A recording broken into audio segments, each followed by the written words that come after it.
maybe they, being in the industry and doing this all day long, we might just kind of go over stuff that really needs to be explained, because there's a lot of concepts or verbiage that the common buyer doesn't understand or realize when we say maybe like escrows or PMI or I literally had a family call me because they had gotten approved with a lender and they were very uncomfortable because they felt like the lender kept speaking at them.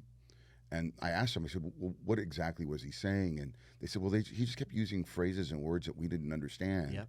And he made me feel dumb when we asked him to explain. He got really short and started getting curt with us. And so they ended up calling their realtor saying, hey, we don't like this guy. It does happen. I've heard that. I've heard that a number of times by different lenders.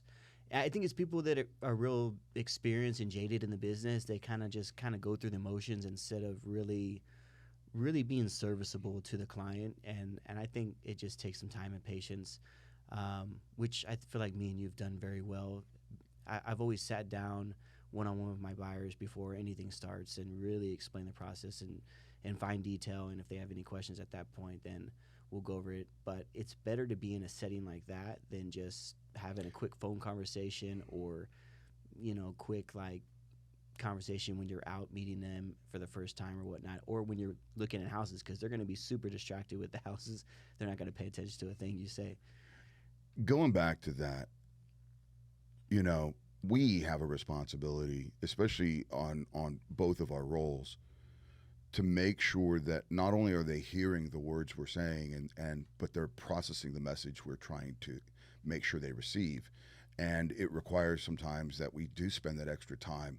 I mean, there's been times that I've been on the phone with a buyer for 2 hours because they keep asking different questions. Mm-hmm. And it could easily be something that feels frustrating because it's like, wait a minute, that was the same question you just asked me, but you're just using different words. It doesn't matter. That's what they're needing to understand, and it's their process of understanding. Yeah. Not everybody's going to be that guy that bought 5 houses, already has $1 million in the bank, and has the 800 credit score.